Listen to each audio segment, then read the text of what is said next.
Hello, everybody. It's time for book club. I love this time of the month. It's my favorite time because I love chatting with you guys about all of the book and yarny things. And tonight I have my friend Shanice is going to be joining us. So let me just go ahead and try and get her on here.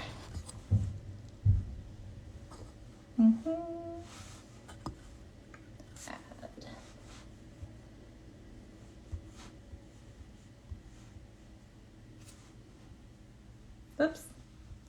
Oh, shoot. There we go.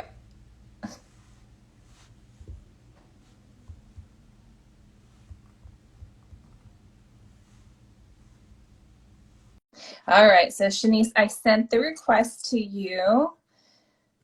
Oh, no. Oh, there she is. Oh. There we go.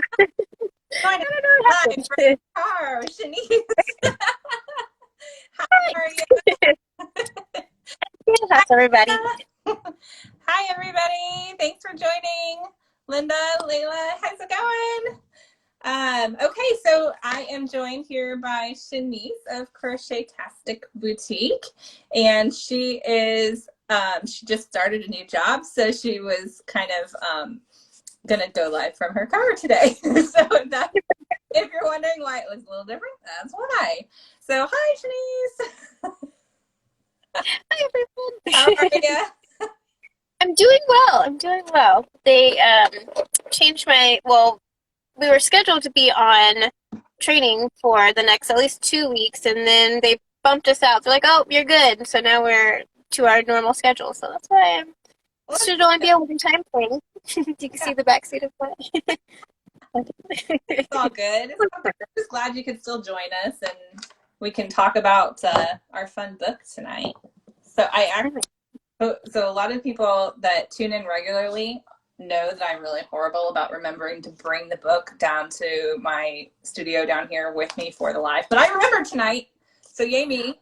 So here we are. We are going to be discussing Alex Michaelides. I don't know how to say his last name. I know it's Greek, but it's Greek to me. So we are discussing the book The Maidens. Now, he wrote The Silent Patient, which I really enjoyed, and I was super excited when we decided to read this one. Now, you said you read The Silent Patient too, right? I did, and I was like, I need to read it again because, at the end they make like reference, and I was like, ooh, oh my gosh, I need to go back. He made a cameo, and I'm like, oh, that's cool. It's kind of like a little bit of a prequel to The Silent Patient, although you don't have but one to read. So it was cool. Well, now that some people have hopped on and joined us, I am going to turn it over to you. I want you to tell us all about you, what got you started, like anything you want to share with us about, your story and your crochet journey and all the things that you love doing. Yeah, so I started crocheting about 7 to 8 years ago. My now husband, he was in the Navy, and we were long distance for the first 3 years of our relationship, and he was stationed out in San Diego. Well, I was like, I'm not going to get attached. So I was like, I need to find something to get over, him not being able to talk to me, whatever, just like a normal relationship. And so I was like, well, I'm going to learn how to crochet because that'll keep my mind busy and my mind off of it, and it's a challenge. And so I just kind of got on YouTube and then learned how to crochet, and then that just went from there. And then I had someone ask if I could make their daughter Princess Leia buns, like a little hat, and I was terrified. I was like, oh my gosh, you want me to make something for you? And so I did it, and then they were kind of like, you need to sell your stuff. And so then from there I opened up an Etsy shop, and then I was selling baby items here and there. And then when my husband got orders to Spain, that's when I decided I kind of want to get into the designing world, just to open up another challenge to myself. And so from there I started designing patterns, and then now I offer free patterns on my website. And you have cute patterns. And what did we do for you, right? Right. You can learn everything off of YouTube. I know. It's amazing the things you can learn. Hi, Cindy. Thanks for joining. Yeah, I think that when I first started following you, you had just moved to Spain, and like you had been talking about an area here in like in Southern Illinois where you were from, and I'm like, oh my gosh, that's like right next to me. Are you local? Absolutely.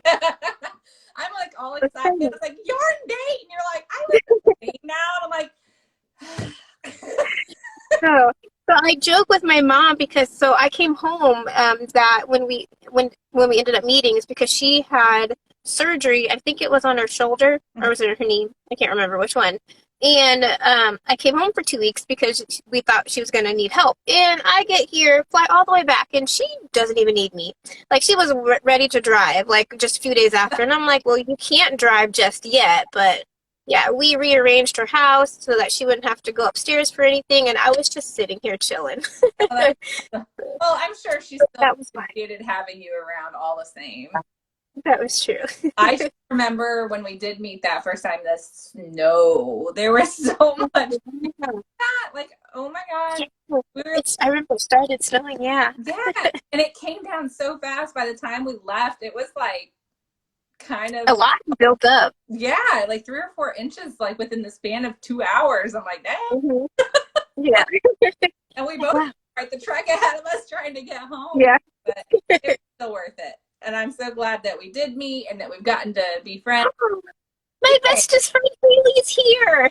Oh, I was so excited when you moved back. Okay, well, what other creative outlets do you have besides yarn? So besides yarn, I'm very crafty. I've got this little like wreath thing going on here. So far I make monthly wreaths for our door just because, I mean, you have to have a new wreath at the beginning of the month. It's just, that's logic.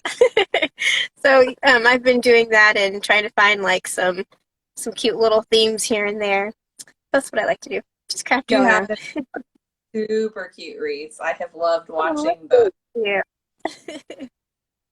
And there was like a recent thing that you did with something from the Target dollar spot. It's not even called the dollar spot anymore, but you did some craft from there. What was that?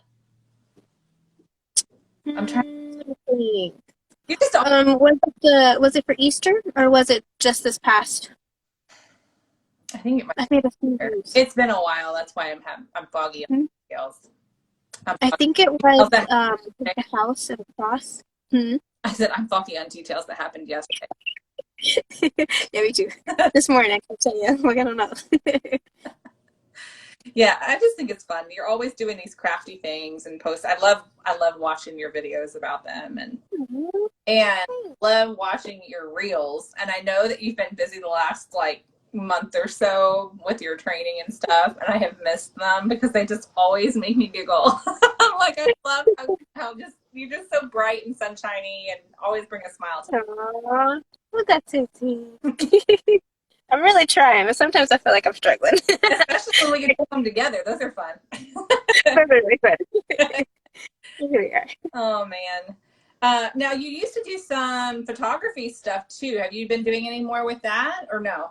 I haven't done anything with that. I am looking to get back into photographing like things and people. My goddaughter, she's actually going into preschool this fall, and so her mom asked if I could take some photos of her. So we're like brainstorming little like what she wants to do. She picked out this white dress. Now it looks like a wedding dress, but you know, she picked it out. So we're gonna go with that and kind of get some props together and go in her backyard and take some photos. Oh, fun. And what is I'm excited for that time too, I think. Oh, I can't hope you share those online too if she'll let you. I know I'm going. I don't care. I'm going to. Oh my God, doctor, I do what I want. Well, awesome. If it's all the same to you, so one of the things that I do like to do with my guests is play a little bit of like, would you rather, sort of like this or that sort of games. Okay, let's go. So let me see if I can pick a good one here. Okay. Would you rather be interrupted every single time you need to count stitches or have to frog one row around for every 3 that you work? I love asking this one because I feel like this is like always one of those pain points on both counts. Yeah. Okay, I'm gonna say I'd rather be interrupted counting because if I have to keep frogging, then I'm done with it. Like, no, I'm not doing it. I'm done. We're putting it away, and then like you have my undivided attention now, so no. I, I love it. What about, let's see, would you rather live with your least favorite character from a book or live in your least favorite setting for your life? Ooh. I'm not. Least favorite character, I would say, only because I can ignore people like if I want to. Like, yeah, I'll be like, okay, yeah, you're annoying, so let's just, you can stay over there and I'll do my own thing. So Yeah, if you had like if you lived in, well, I don't know, if you lived in like one of the worst settings or something, I mean, that's just miserable. I know, yeah. So, I can't keep it. okay, what about, would you rather read a cliffhanger ending without any sequel or satisfaction to your ending, or have the author kill off your favorite character? Oh my gosh, okay.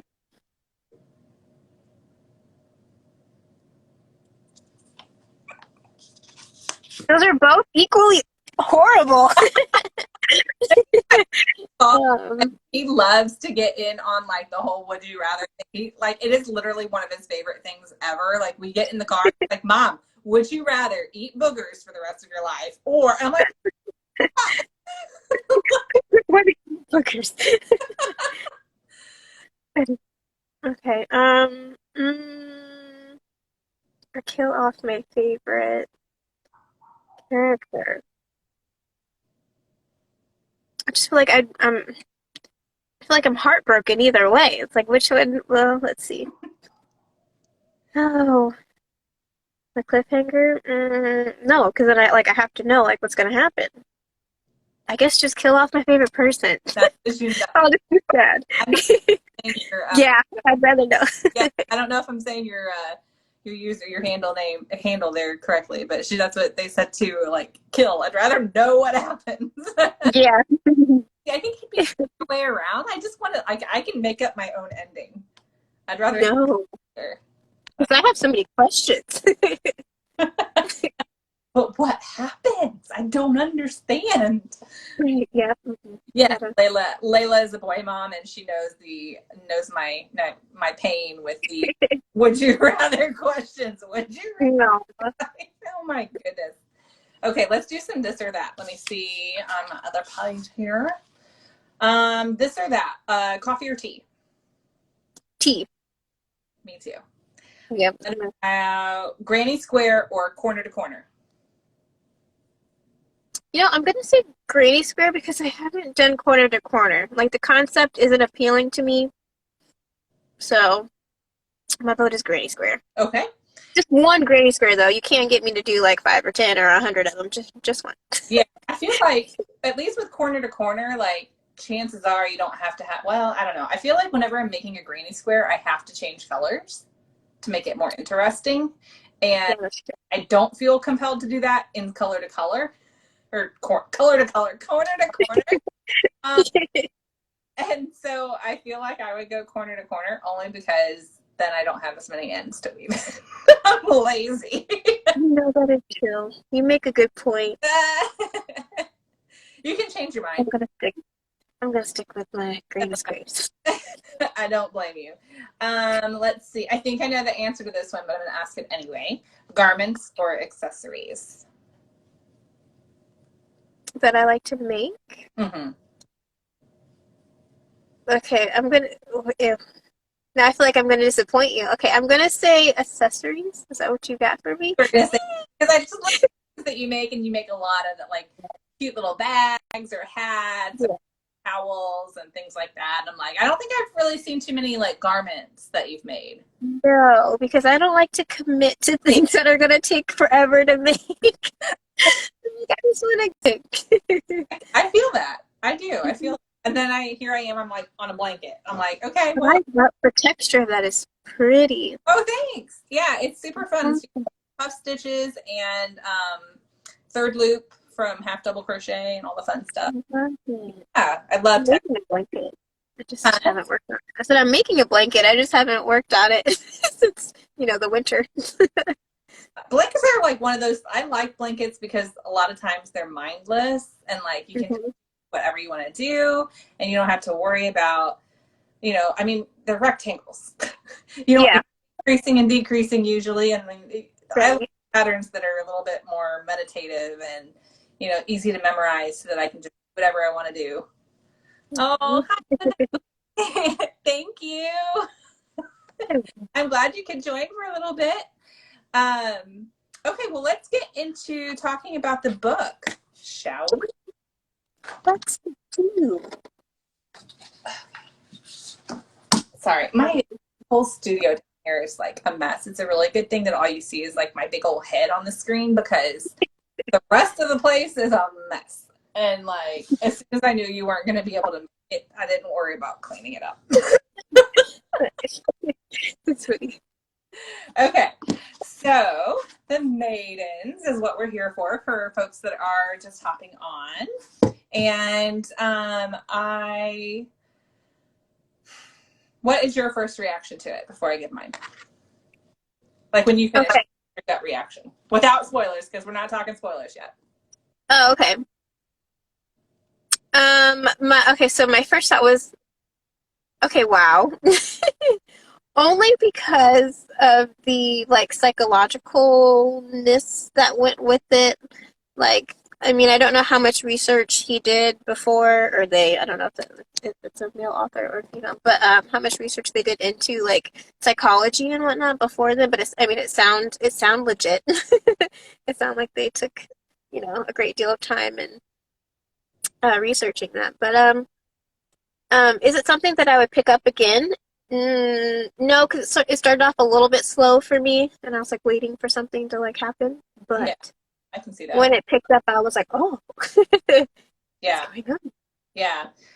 It is a guy that wrote it, and I'm not sure if he has a background. I'll have to look. Let me see if it says anything in the back flap here. He was born and raised in Cyprus, has an MA in English Lit, an MA in screenwriting, and yeah, he must have just done a lot of research about psychology because, I mean, you think about The Silent Patient was all psychology as well. Yeah. So maybe it's just like a hobby. I don't know. He's definitely, you can tell in both books that he's got a real heavy lean on literature because there's a lot of, reference to. Yeah. Mm-hmm. What is that called? Illusion, right? ALLUSION. I'm trying. Or anything for that matter. But yeah, I think that I totally get what you're saying with like it started out real slow. I rather like the slow burn. I'm not like that doesn't necessarily turn me off as long as it holds my interest, which it did. I will say my kind of gut reaction to it was I didn't like it as much as I liked Silent Patient. I agree. I was a bit angry at his ending. But we'll get into that a little bit later. Because like I said, I don't want to do spoilers just quite yet because in case there's people that have joined us that haven't finished it yet. So let's talk about like the characters. Like, what were your feelings or your impressions about Mariana? And do you think that she was in the right profession? No. Like, halfway through, I was like, girl, you may need to do some soul searching first, but, Yeah. Therapist, too. Yeah, like, she kept getting on my nerves for somebody that's supposed to be so, like,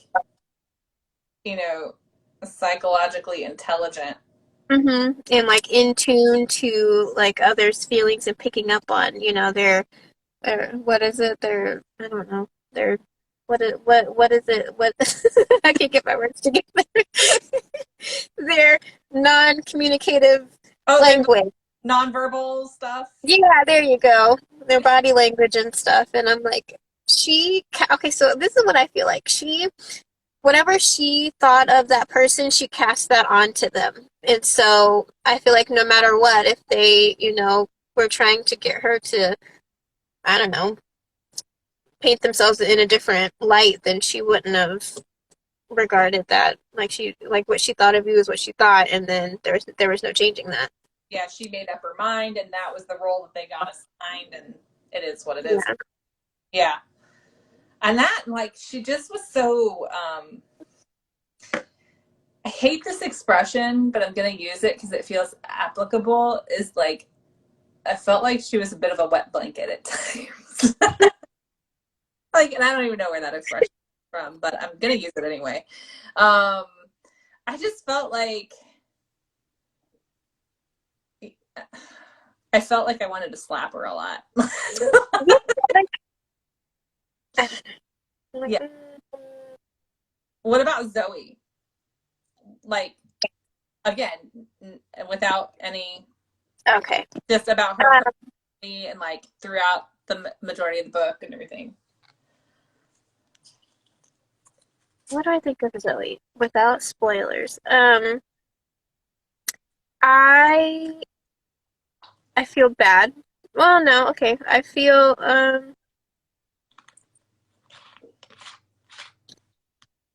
like she was doomed. Like early on, before like anything, like before I had like I guess more knowledge of like the relationship between her and and her parents and whatnot. I felt like an instant like, oh, like, so, what happened, because something had to happen for her to be with Mariana. I don't know how to pronounce her name, but um yeah, I just felt bad for her, I guess, and for her circumstance. I mean, she could have chose, something different, but I mean, uh, yeah, I think I just felt bad for her. I kind of felt like, obviously she was hiding something from Mariana Mm-hmm. at the time. But otherwise I felt like, she was responding to the events around her mostly in a logical, like what I would expect someone like that, like to respond Yeah. to it, So I was, I don't know, I was kind of ambivalent about her character until the end, but again, we'll get into that a little bit later. Mm-hmm. What about Fred? I didn't get the reasoning for him. I mean, I guess at the very end, I see why. But like at first, I was like, "What is the purpose of him? I Like, why?" feel like a red herring. Like Mm-hmm. one of the guys, like you're trying to figure out, like, is it him or is it Fosca or, like Yeah. it's So something. I read the Audible, or I listened to the audio version, and I'm not sure. Like in the book, does it change like characters? Like when like the part one, like is it read from the other person's perspective, and then it's back to her in third person, or does it kind of like change, or does it stay the same? I'm trying to remember, honestly. I read this a while back. I think it all just is basically from Mariana's point of view. Oh, no, Okay. it does switch over to the, it does switch points of view, It but does. most of it is in Mariana's thing. But yeah, like sometimes that's the one thing about audiobooks is I feel like when you do have those point of view shifts, Mm-hmm. that sometimes it's difficult to discern, like, okay, wait, who's talking now? Like, Yeah, and I didn't get that until the very end, like who it was, and I was like, "Whoa." yeah, because like it's all a letter that's being read, and you're Mm-hmm. not really sure who's writing the letter. Right. Yeah. Yeah, so it does switch, but yeah, no, it has it kind of there. It's its own chapter. So like Okay. the first letter starts out as its own chapter, and then it finishes that chapter, and then it switches back to Mariana's point of view for the next. Okay. Okay. I get it. So, but yeah, I think Fred was just meant to be like another possible, whodunit kind of thing. And Yeah. like I was totally thinking like, well, it could be him, or is she right about 𝗓𝗲? I don't know if it's Hmm. like, it could go either way. And I mean, I felt like Fred definitely had some sketchy vibes. Yeah, because he was like all for her. Right. Marry me. I'm like, yeah. Now let's talk about 𝗓𝗲. So Dr. 𝗓𝗲, he's basically Mariana is convinced that he is murdering his students, Mhm. and he is arrogant and I was going to say cocky, but that's the same thing as arrogant. Anyway, very full of himself, very confident in himself, and basically just sees Mariana, I think. Like, I couldn't decide if he was toying with her. I think he was Or, because I feel like he got a joy out of knowing things that she didn't and just. But then it's like, but why would like if someone is accusing you of murder, like why would you go to that extent to like toy with them? And well, then like complete sociopath himself, which is, I that, think, yeah. part of the point. But, like, I couldn't, like, because some of the time it seemed like um, it did seem like there was some kind of like sexual interest between them. Mhm. But that's what I'm like, I couldn't tell if it was one of those scenarios where that was part of the way he was toying with her, or if it was one of those other scenarios where it's like, well, she's calling me on my BS, so Mhm. I like her, you know? That's what I was thinking. That's why he was attracted to her. Yeah, Right. because he or she kind of like was Yeah, assertive, right, whereas the girls were, they were very submissive to him. right. And what did you think about like the maidens themselves, like at both as a whole, as like a group, and like some of the individual characters that we got to meet through the book? So they kind of reminded me of like a cult. Like, I mean, which is what I feel like that's how she described them as well. But the only difference is like the wasn't there like a Russian girl, I don't remember her name. She was very outspoken and they were just disrespectful, but I think they were disrespectful to Mariana because she was questioning, I guess, Their leader. yeah, Yeah. very like brainwashed, I Yeah. guess. Feeling they would have been like that even if she wasn't trying to question. I felt Yeah. like nose up in the air, Hmm. But yeah, very cultish, I thought. And like some of them, like, I don't know. I don't know that we got to know any of them really enough, like as individuals, but like as a collective, I thought it was definitely very cultish. Hmm. Um, so do you think that this book featured any kind of magical realism in Mariana's perceptions that the goddesses Persephone, like the goddess Persephone, was punishing her, or do you think that it's just another red herring thrown out to kind of keep us guessing? I think it was a red herring to keep us guessing because I was definitely like, oh, like that Well, and definitely added to like, yeah. So I was like, oh, this thing yeah. And then is huge. she was, It's wide, so I'm like every time I turn it, I have to like rearrange my entire body. brute force. Yeah, I kind of felt the same way. I think like I was totally guessing at that though the entire time all the way up through the end because Mhm. I had like, I mean, you read some of those, like a lot of magical realism. I don't know if you've read any of that genre or not, but like, a lot of times it's very subtle. And I mean, this was very subtle. So it was possible that, it could have been like, I think it was there to keep us guessing so that maybe Persephone was the culprit, Right. you Yeah. know? So I think that that was very, very interesting choice of red herring for the book, in my opinion. Um, so here's a curious question. What would you have done if you were Mariana? And like, so you're charged, you're, the young girl that you're guardian over your niece or whatever calls you and tells you what's going on, and you go to see her to obviously give her support, and you hear about this 𝗕𝗁 character, what would you do? You know, I think on some levels, I think I would have mirrored her actions, but I would have taken her out of the equation like altogether, and then I probably would have died because she, you know, well, I think I just gave it away, but you know, without being said. But I mean, I don't think I would have confronted the professor. I wouldn't have tried to solve it myself. I would have just, you know, tried to protect her as best I could, and then, which ultimately probably wouldn't have been in my best interest, but you know. Hang on, I have to be awkward. Somebody's pulled up right there. Why? There's all these parking spots in front of me. Give him a little wave. It's all good. So I'm looking at the statue. I'm like,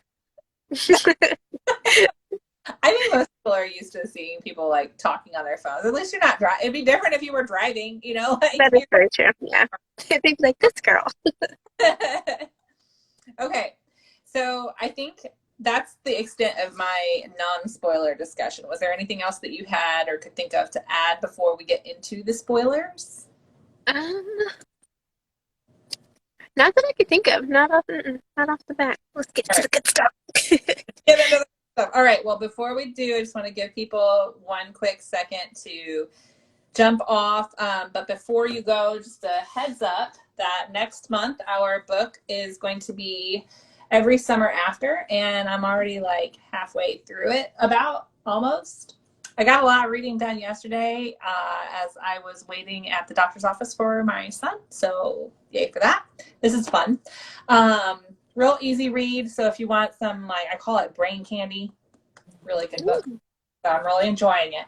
So we will be doing this, we'll be discussing this book on July 26th at 7 p.m. Standard Time. So I hope that if you are able to, you can join us. And so with that, we are going to go ahead and jump into the spoilers for the Maidens. Okay, here we go. Who did you suspect was the killer the entire time? I did. But, like, who did you think it was going to be? Who did I think it was going to be? Henry. That's who I thought it was. I mean, I don't know how it would have been him. Yeah, he would have been a good one. Yeah, just because he, like, was he calling her? Like, was that him? The one that's saying, "Oh, I see you." It had to have been him. Calling when he would, yeah, he would call her and be like, "I see you," and then he'd hang up. And then, like, she was like on the I don't know where she was. She was traveling somewhere, and then she got another phone call. And then, oh, Henry. Oh, I was thinking of the caretaker for some reason. Yes, you're right. Yeah, he was another guy that could, like, the guy that she was treating with group therapy back at home, right? Yeah. Yeah, I totally. He was a red herring as well, though. Yeah, totally. But he was a creepy character. Like, he was very obsessed, and like his. So this is kind of getting back to making. I'm not where I'm questioning whether she's in the right profession, because if she's letting her patients develop to that extent and not doing anything about it, I mean, she's very clearly negligent about the entire thing from the beginning. And I'm like, maybe you should, you know, alert some authorities, or maybe, I don't know. I don't know anything about therapy. I just feel like she wasn't taking proper precautions. Yeah, because it took him finding her, and then didn't he accidentally stab himself or stab something, or what did he do? He, like, I think he did attempt to stab himself or something, or hurt himself somehow, and yeah. that's how. I think that, yeah. And I think that's pretty, like, typical of obsessive behavior from things that I've read, but again, but yeah, I would think that somebody in her line of work would be able to recognize the signs and know when she needs to do something about it, and I feel like she did not do that. He didn't. No, he just ignored them. I thought, like, the entire time I was back and forth between it being Fred or actually turning out to be 𝗕𝗁. I mean, sometimes it's like, okay, how much of is this author messing with my head? Like, is he telling me it's this guy, it's this guy, it's this guy? And then it's actually, and you're like, there's no way, that's too obvious. And then it ends up being that guy. It's like, okay, we know which way it was gonna go. And I thought it was one of the two of them. Turns out I was wrong. Yeah, I'm like, I wasn't expecting. My hair is like, I had to stop. This is day one.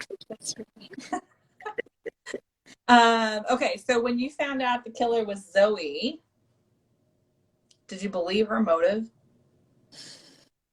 At first I didn't. I was like, no, but then you don't know like much about like their life together. Like, you know, when before Sebastian died, is that his name? Yeah, Sebastian. Before he passed away, like you don't know like how close they were, and I feel like the first time I got like an inkling of like something was like amiss was when they made mention of the grandfather passing and how she didn't have any parents left, and then I thought, well, okay, well that's going to be, you know, the mother figure and the father figure, and then when he would put those whatever quotations of like, I guess I don't know, I think like your child, I don't, something about looking up to the father or trying to gain the father's approval like later on in life or whatever, and so that's why I was like, oh well, that's kind of weird. And then so yeah, I there for like kind of the, you know, like she obviously had daddy issues that never got resolved, and I thought that was just indicating that. So you're thinking that it actually was indicating this perverted relationship between Zoe and Sebastian? I think it was. Interesting. It kind of makes sense a little bit, like subtly, like putting it there and then like backing off, because then it would go back to mention Mariana and, you know, whatever her father did or something, or defending him and stuff like that. But yeah, I didn't catch that. Like, I didn't think, or like, I didn't see that and associate that even in hindsight with that. And I just kind of felt like it came out of nowhere and it was at all. And like, and I kind of felt like it took a perfectly good book and then just kind of ruined it for me with that ending. Like, I just did not buy that whole thing, like the affair. And you find out, like, wasn't Sebastian like responsible for the death of Mariana's father? right, yeah.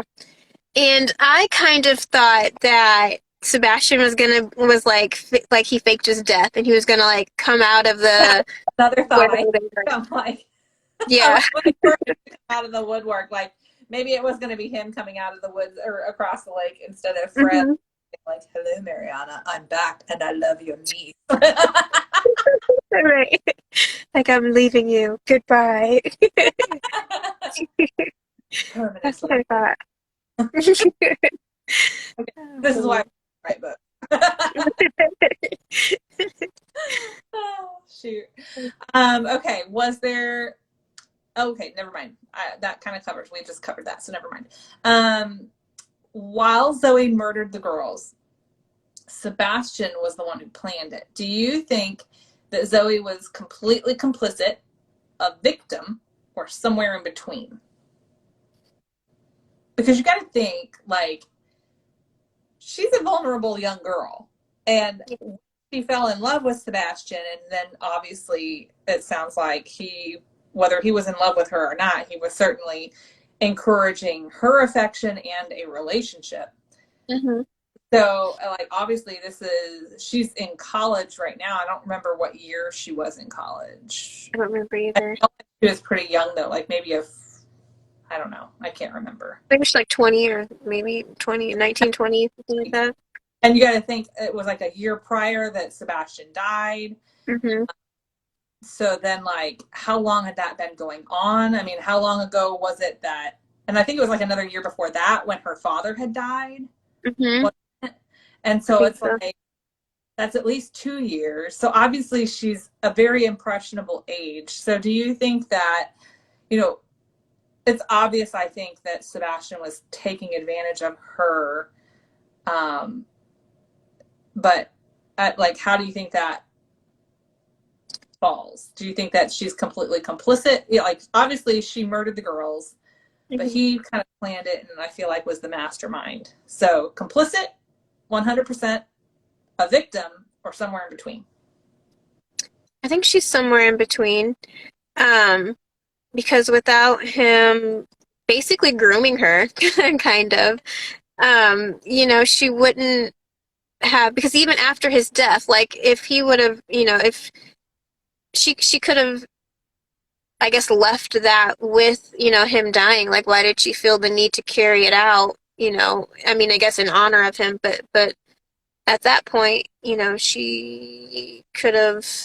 Why didn't she go to Mariana and tell her what was going on? And like, what was the point? Because she wouldn't have gotten the money anyway. Because he, Yeah, I don't know. that was probably the bigger part of why I didn't buy her motive. Is because, like, it didn't really make sense that she would just go on a killing spree in honor of her dead, whatever he is. I guess lover. I don't know. Yeah. So I don't know. And then in the end, it doesn't even benefit Mariana. Like, those deaths, I mean, yeah, they affected her, but it wasn't like, if she wanted to hurt her, that I mean, I don't see how killing the other girls who are unrelated to her, Yeah. how that would affect her. Like, why? I don't get it. Yeah, it was very convoluted and didn't make sense to me. That's why that's what I'm saying. Like, it took like a perfectly good book and just kind of ruined it. Really quick, kind of going back, you touched on this very briefly, and I think that we like mentioned this in one of our chats at some point. Like, Mariana is absolutely dead set convinced that 𝗕ance murdered these girls.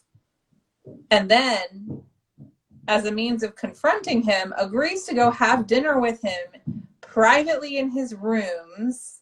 The food is already there before she even gets there. And I'm like, I would not have been touching any of that food. If I suspected Exactly. not only would I not have been in the room in the first place, but there would have been no way I was touching that food. Exactly. Why? It just doesn't, yeah, that part doesn't make sense. I think just to further add to the suspense, or maybe make us think that he was involved. Because I know at one point they described like how he cooked the steak like it was rare, and like the blood and whatever, and I'm like, That was like a little mind game he was playing on her. Oh, But it all just felt very like kind of looking back at some of that stuff, like, it felt very contrived. Because like, I think the one reason that a lot of thrillers end up being so like freakishly good is when everything is so absolutely how you would like react or respond in a situation, or a very, very plausible. Like, that was just so bogus that I could not wrap my head around that. Like, it's like you're watching one of those scary Halloween movies and they run towards the killer instead of like away and getting into the open and running car. Like, yeah, that is very true. Yeah, right I there, agree. run. She's not. Yeah, Yeah, that is true. Yeah, I agree. that was kind of interesting and kind of contrived, and just that kind of set my teeth on edge with this one a little bit. And I don't remember him doing that too much in The Silent Patient, but you know, I don't remember either. Yeah, that was a long time ago when I read that one too, so it's hard telling. I just remember thinking kind of like my, immediate response to both of these books was kind of like, after finishing them, I definitely liked Silent Patient way better. Which, speaking of, I did love that that 𝗕O made a cameo in and wasn't it called Grove or something, like the center where Yeah. yeah. So I thought that was kind of cool. And like I always like getting to see other characters from authors' previous works and stuff in books. I think that's always kind of fun. So I like to read through. That was nice. So here's I've got one last question. And how do you think that Mariana's relationship with her father influenced her behavior throughout the book? I feel like this was a very heavy theme, as you mentioned, with those like snippets of, you know, what different literature pieces. How do you think that influenced her behavior throughout the book? I think it clouded her judgment for sure, because she was, to me, it felt like she was seeking like approval from these people that she was also judging in a way, like with the professor.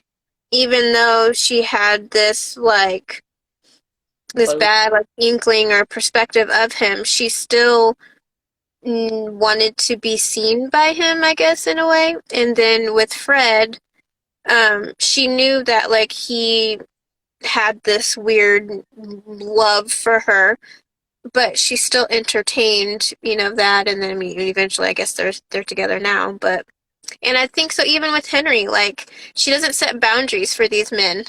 Like, and she clearly knows like what I guess what the expectations are. Oh. So I'm just like, I don't. I'm sorry. No, I was saying, I feel like it clouded her judgment because she was still seeking approval from these like different men in her life, even if she had like a negative perspective from them. Like with the professor, she still wanted to like prove something to him, or maybe she wanted to outsmart him. And then with Fred, even though he said that he loved her, but she still like entertained that little, you know, relationship for whatever reason. And then with Henry, she never set like boundaries for like with him. And I feel like she could have, like, maybe she doesn't have, I don't know, enough. It was interesting with, you know, you brought up 𝗏𝗏 and Fred, and her response to both of those I thought was kind of textbook in the fact that, you know, 𝗏𝗏 is kind of like her father. He's very, you know, confident, arrogant, very intelligent, and very comfortable with himself, and also very like patronizing, definitely. And I felt like she wanted to please him because that was kind of like the same sort of relationship she had with her father. Whereas Fred, on the other hand, was always trying to offer her his love and his affection. And she like would get like, there were a couple of times I'm looking at them like, dang girl, you were really mean. Like, yeah. Like trying to set a firm boundary. Maybe you should try that with Henry and be a little nice. Exactly. Yeah. The one person who's trying to show you affection, you're shutting down. But these two people that are, you know, have this weird obsession and then want to write you off, you're you know, you're trying so hard to win their approval or something, or, you know, I don't know. It's right. So it didn't make very much sense to me with that either. Like, but I thought that was interesting how it manifested and kind of tied together with the other men and kind of added to the suspense of who it was going to be as far as who ended up being the killer. And then I thought it was interesting that it ended up being a woman. I know. I'm like, wow. Which is go ahead. Alex Michaelides doesn't have a few issues himself. You know, like as far as obviously this was a female serial killer, and there's not, like, statistically that's very rare. Even in The Silent Patient, you know, she was the main character. She well, no, wait, did she actually kill it? No, I thought he did. Didn't he do it? Or did she do it? I think he led him to her, and then she did. Okay, I'm like, I couldn't quite remember. Spoiler alert for Silent Patient. Sorry. Just forget we said that. Forget we said that part.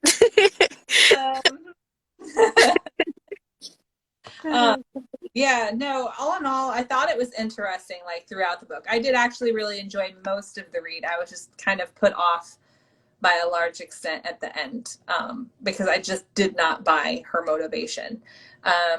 But it was still a pretty good read, and definitely just, I think we had a lot to discuss with it. Is there anything else that you can think of to add towards it, or?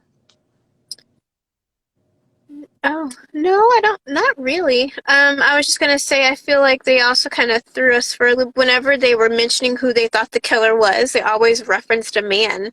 And They so did. that was kind of something that was, yeah, that threw me off. So I feel like his goal was to completely, like, throw his readers off with it being 𝗲. I don't think he wanted anyone to think, that it could have been her, but, Right. you know. I do think, like, I caught that, like, with the whole, they always refer to the killer as being a man.